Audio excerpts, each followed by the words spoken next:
When my good friend Baruch Cohen was about to graduate from Southwestern Law School, the dean called him into the office. A very unusual occurrence. He told him that a unique opportunity came his way. This prestigious law firm on Wall Street was interested in him, and they were sending someone down to interview him. The dean says to me, look, I've said, we welcome all students. No one has given you a hard time with your yarmulke, he pronounced it correctly, and those strings coming out of your pants, meaning my tzitzis. But, perhaps you might want to consider taking off your yarmulke for purposes of the interview. Baruch, who was the only student that proudly wore a yarmulke, couldn't imagine taking it off.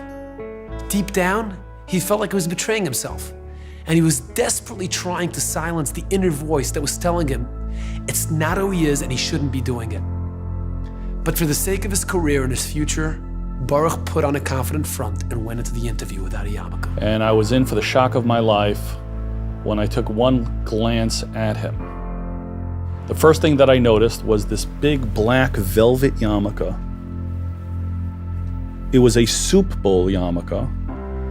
And I also noticed his payas were neatly pulled underneath his yarmulke.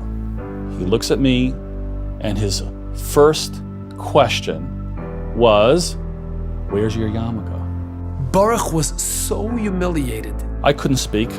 This lawyer motions with his head, visible disapproval to me. The man continued and he said, do you know why we were interested in you?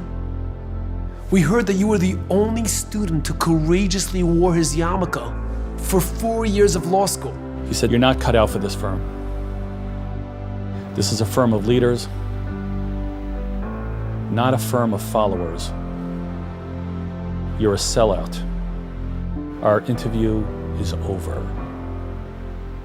Baruch didn't get the job, and he was absolutely devastated. But he says that it's this interview that changed his life and shaped his career. Yes, I learned a very hard lesson. This experience has galvanized a lot of my thought processes on many levels. It inspired him to live his life with a high degree of integrity. No matter how challenging the situation is, Baruch will never again compromise his high standards and his values for anyone or anything.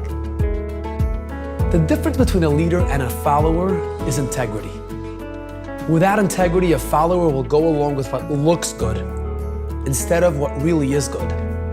Whereas a leader lives with an unwavering commitment to his principles and values, integrating them into his everyday life.